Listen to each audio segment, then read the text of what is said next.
Good morning. Well, that's a tough act to follow. Wow. Happy Father's Day to everyone. Isn't it wonderful, the traditions that we have associated with Mother's Day and Father's Day? How some of these traditions change a little bit, too, over the years. You know, on Mother's Day, Dad says to kids, let's get Mom out of the kitchen. I'm going to take the family to dinner. And on Father's Day, Mom says, come on, kids, let's get Dad out of the kitchen. Let's go out on the patio and have him cook us some burgers. I'm a little bit dated by those traditions. Well, my heart goes out to Duke today. He called me on Monday and shared with me his sad news and asked me how I was doing after having had surgery a few weeks ago at St. Luke's. And I said, I'm recovering well. And he said, good, come talk on Sunday. At least he gave me a few hours' notice this time, which of course enables you to hold me to a higher standard to be prepared for the topic at hand. And the topic is a tough one. It's judgment. Judgment. I think there are four kinds of judgment that I'd like to talk about today. And one of them is the judgment that is in service to convenience and choice. Another is the judgment that is in service to the truth. Another is the judgment that is in service to reason. And then, of course, the judgment in service to self. In service to self. Let's talk about the judgment in service to reason. God created humanity in his own image, in God's own image. God never makes mistakes, and God gave human beings the opportunity to think. Not only to have instincts that would derive from our relationship to animals, but also to have intuition, to have the antonym of animal in our essence, to have spirit. And he ignited that spirit with the opportunity to think, to engage in reasoned judgment. Socrates, like Jesus, taught by asking questions, and by hiding sometimes the answers to those questions in stories that were not unlike the parables of Jesus. The Socratic method as a method of teaching survives today in Oxford, in England, and at Harvard, in Cambridge. A way of raising questions to stimulate the capacity of humanity to think, to exercise reasoned judgment. Now, at the time of Socrates' existence, during the ancient golden age of Greece, 500 years before the death of Christ, Socrates was not a very popular fellow. He was challenging sophists. Today we say sophistry is an argument that is based on tendentious reasoning. Tendentious meaning tendencies, biases, prejudices, pure emotions, no logic, no sensibility, no reasoning. Sophisticated thinking was exercised by sophists who stood in opposition to Socrates, and he was irreverent. The Socratic technique was all about changing the way of governance and changing the way of education. Sophists were defined as a man who is wise in a certain way, meaning his capacity to be persuasive, to draw on whatever he could draw on in the world of experience familiar to you, his audience, and convince you to believe something even though it would be far, far distant from the truth. Socrates taught us to value truth. And like Jesus, he never wrote a single word down. All we know about Socrates is what we have learned about him from his students, one of whom was, of course, Plato. Now, Socrates talked a lot. Plato talked very little. In fact, he was characterized as a shy man, and yet he was a prolific writer. Not only did he write what Socrates said, but he also wrote a book, The Republic, which was, in essence, the invention of Western civilization.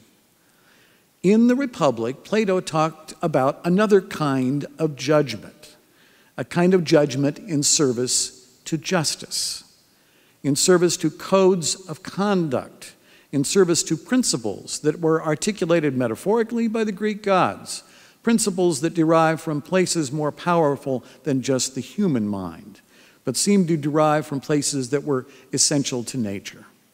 The idea of organizing a society, a civilization, around a set of rules to abide by what would become known as the rule of law, to put the rule of law ahead of anyone's surname, ahead of their titles, ahead of the fact that someone might own real estate as someone does not, ahead even of those who would claim to have a throne and to rule because of their divine inheritance.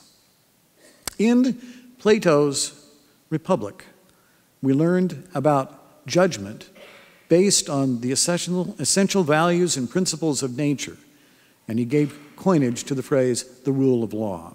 It would be Rousseau in the 17th century, at the dawning of the Age of Enlightenment, after the dark, dark ages that crept into the world after the Catholic Church transformed Western Europe. It would be Rousseau who would come to the Republic one more time and invent another phrase that he would call the social contract. The idea that humanity not only can prosper through competing, but can also prosper through collaboration and cooperation. The idea that each and every one of us would be born into a family of humanity, where the opportunity to exercise judgment could be drawn not by who's in power or who's in favor, but by principles connected to nature, principles that seem axiomatic and connected to the truth. So, judgment, reasoned judgment, and then judgment in service to justice or to the rule of law. Then there's judgment in service to choice. One of the challenges associated with the capacity to think is that we have to make choices. We get to exercise choices every day on with whom we associate, what we eat for dinner, where we go to a motion picture to enjoy a show, or the books we read, or the brands we buy, or the politics we patronize. We exercise choices. And in choice exercising, we get consequences. Adam and Eve, in the story of the Garden of Eden, give us a metaphorical opportunity to understand the consequence of exercising a certain choice. In this case, it was Eve's decision, Eve's judgment, to take a bite out of the apple. St. Augustine would tell us that that was a moment where the forbidden fruit gave us what he coined as a phrase called original sin. The opportunity that all of us now have to be sinners and to try to overcome our sins.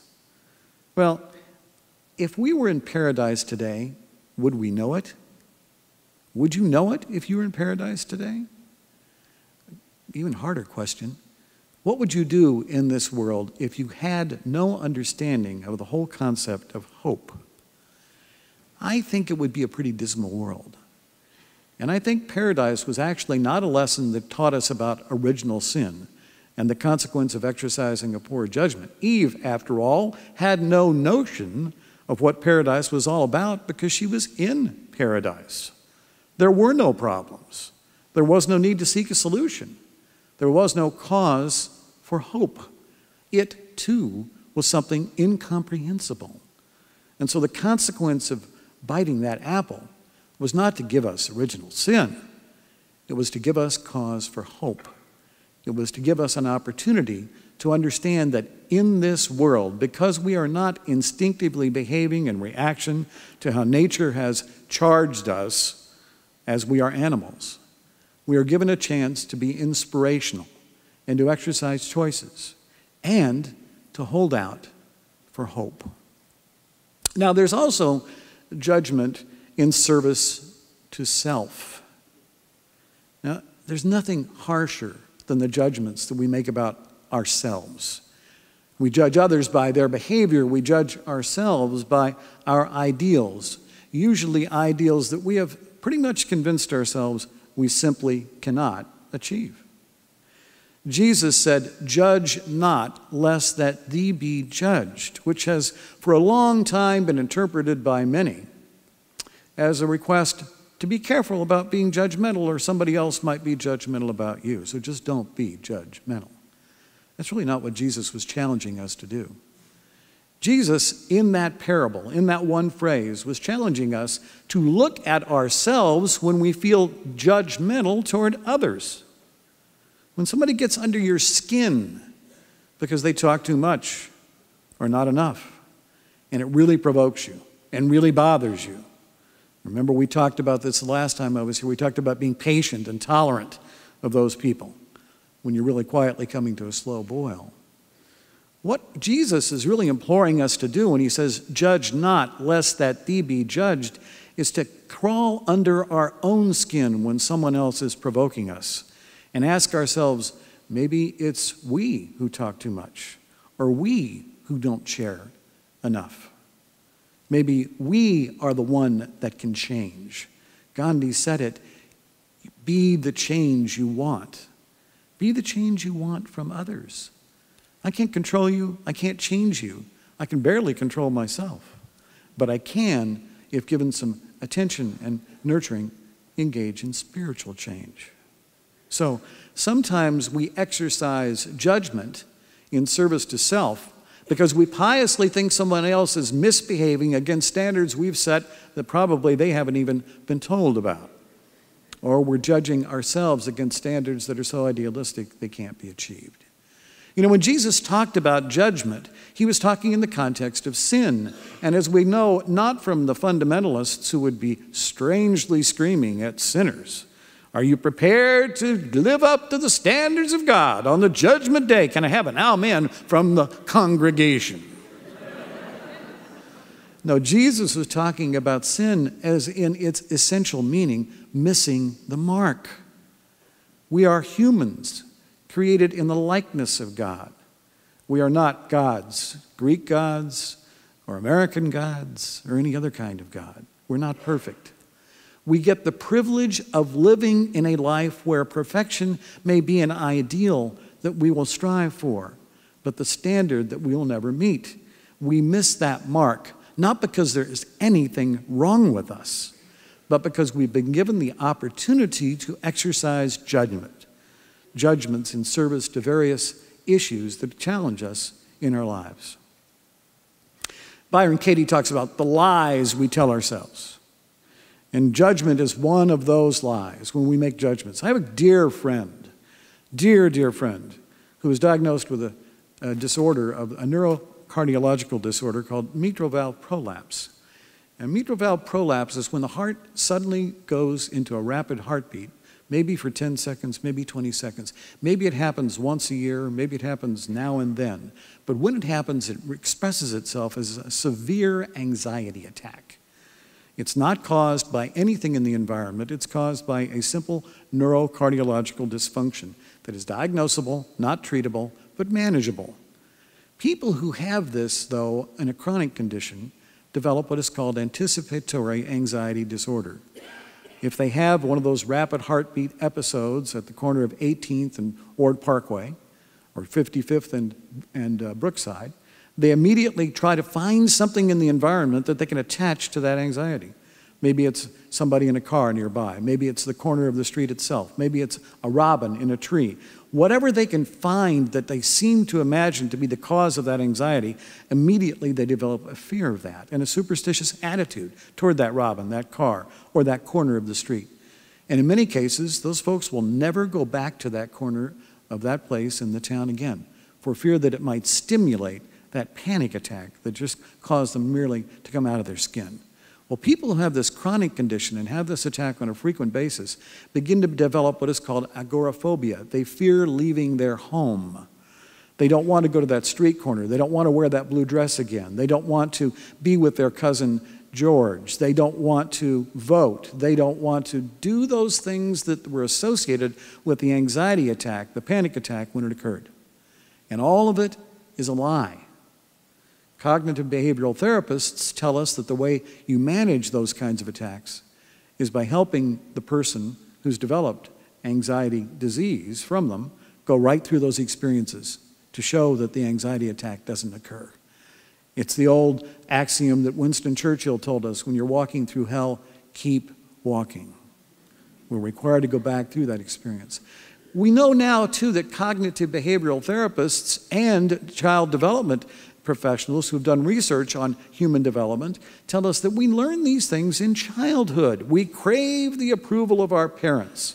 We want mom and dad to love us.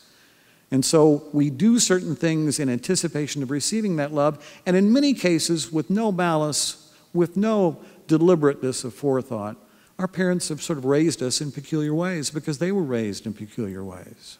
So we learn now that children want to be imitated. I have a driver who's worked with me for 19 years, Dan, and he's got a son, 4 years old, Leo.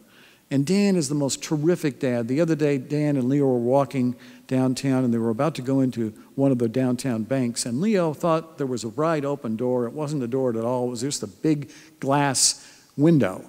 He walked right into it. Bounce. Now, did Dan swoop down with a panicked look on his face, grab his child, and try to protect him from a bump that he'd already encountered? No, Dan just looked at Leo and smiled and laughed. And Leo looked up at Daddy and smiled and laughed. It was no big deal, just a little bump. A child is running across the airport carrying her doll. She throws the doll down on the floor. Her parent runs back and says, "Come on, we're about to miss our plane." Picks up the doll and puts it back in the child's hands. The child takes 2 steps, throws the doll down again, and repeats the behavior again and again. Psychologists have taught us that if we would simply pick that doll up from the child's hands and throw it down on the ground ourselves, they'll do it again, we'll do it again, and then we'll get off and get our plane on time. Because children want to be affirmed by being imitated. They want to be affirmed by being imitated. And unless they're doing something that places them or someone else in harm's way, the greatest way to give a child who's developing in those formative emotional years of early childhood, to give that child confidence and self-respect and affirmation, is to imitate what they do. The child says, "Eek," you say, "Eek," and the child feels a lot better from it. So we exercise judgment. As human beings, we exercise judgment all of the time. We exercise it in service to justice when we follow rules and codes of conduct that we think civilize us. We exercise it when we exercise judgment when making choices and understanding the consequences of the choices that we exercise. We exercise judgment in service to reason. And we take lessons from Socrates and Plato and also from their great student Aristotle, who taught us not only to embrace truth, but to embrace the pursuit of truth. He invented the library, and he sat at Alexander the Great's knee. And Alexander the Great, as you know, sort of expanded Western civilization in a very aggressive way. All of this judgment, exercised through reasoning, exercised through choice, exercised through the pursuit of knowledge, done by human beings created in the image of a higher power we call God. So, when you're thinking about exercising judgment, and when you're thinking about exercising judgments that are toward yourself, take a lesson from Jesus as defined by the metaphysicians tell us today. Ask yourself, when that person is under my skin, what is it about under my skin that I really need to look at? That I need to exercise maybe some enlightened judgment about? That I need to face, not with the fear that creates anxiety, but with the courage that can bring about a strengthening of my own character. And when Judgment Day comes, recognize this: it's already here. Today is Judgment Day. Yesterday was Judgment Day. Tomorrow will be Judgment Day. Our sins are not represented by a portfolio of good deeds and bad deeds that is used as an inventory when God comes a-calling on us on Judgment Day. No, each and every day we will miss the mark and we will make the mark. And each and every day we have an opportunity to exercise the kind of judgment that is befitting the privilege we've been given as the only creatures on earth who have the capacity to exercise judgment. Humanity, human beings. So we treat ourselves with kindness and affection and respect. And when we do, we will begin treating others with kindness, with affection, and respect. We behave in those ways because those are the things that will shape our attitudes. It's not the attitude that drives the behavior.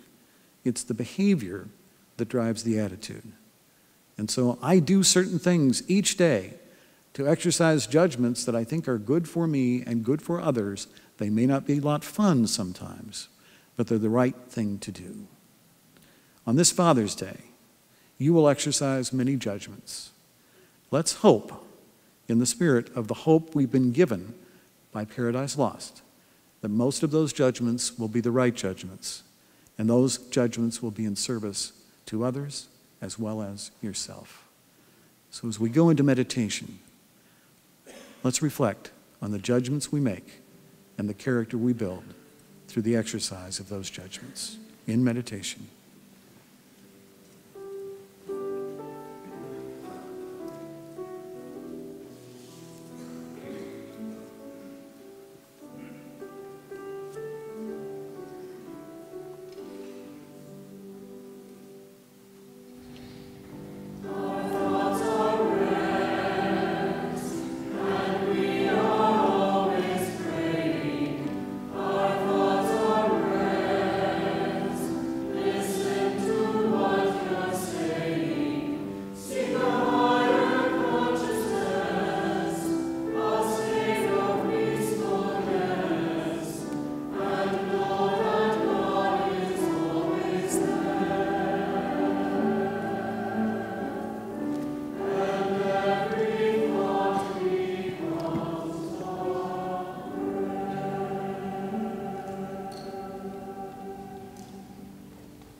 So as we go into this time of meditation, I encourage you to just set aside anything in your lap and kind of straighten your spine a bit.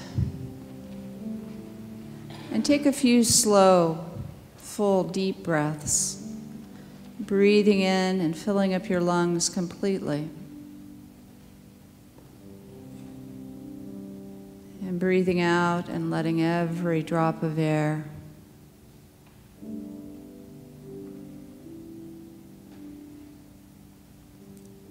just allowing that sense of settling in and settling down.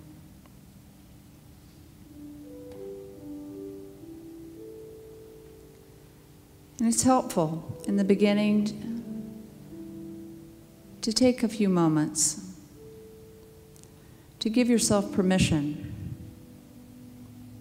to do absolutely nothing. For these first few moments, we can set aside the need to reflect on the past or to do any thinking about the future. We can begin by just simply sitting, just breathing, just being.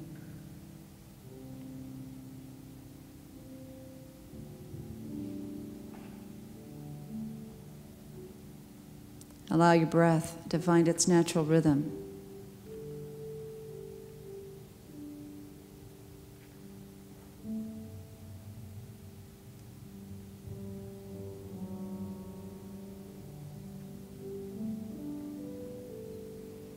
And we can gently focus awareness on this experience of breathing, beyond any words or labels. Directly aware of the minute sensations of just breathing in and breathing out.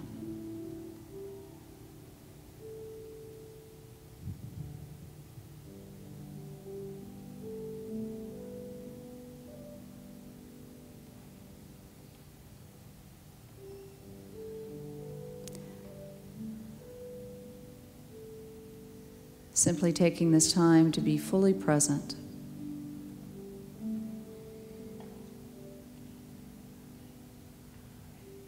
Aware of this sense of living.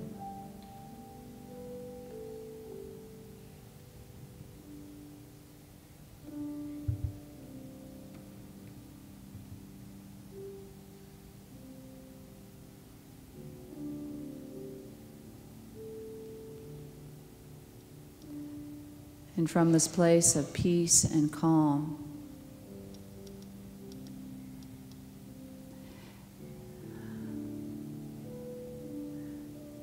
we can take this time to reflect on the judgments in our life.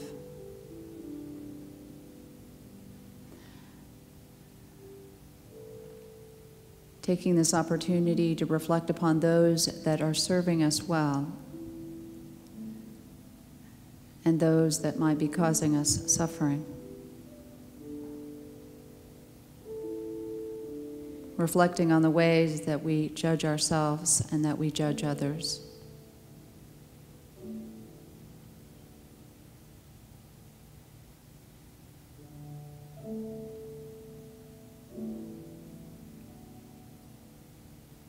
And looking more deeply and asking ourselves the question, is that true?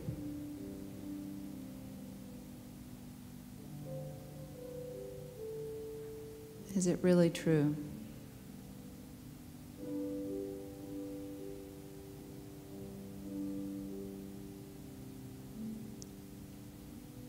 And how do we feel when we make those judgments about ourselves and about others?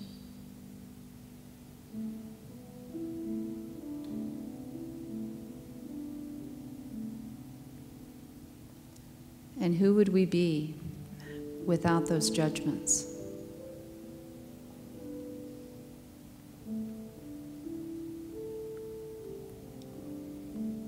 And so we can take these time in the silence to ask ourselves these questions and to look more deeply at our judgments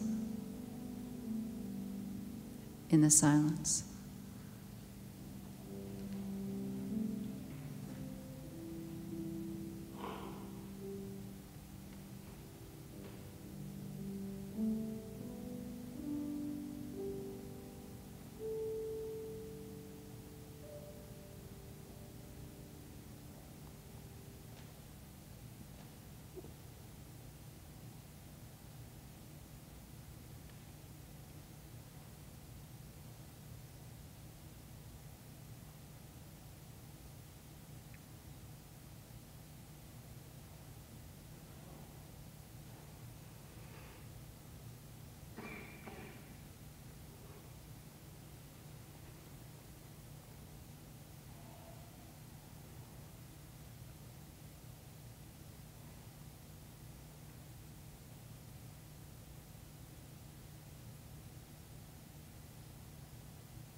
Who would you be without those unskillful judgments about yourself and about others?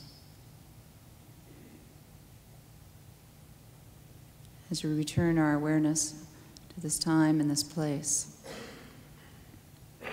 we can take with us the knowledge of this inner strength that we have, the courage that we can create to challenge the judgments about ourselves and about others, to see ourselves and others more clearly, and to be a source of love and compassion for ourselves and for all others. And so it is.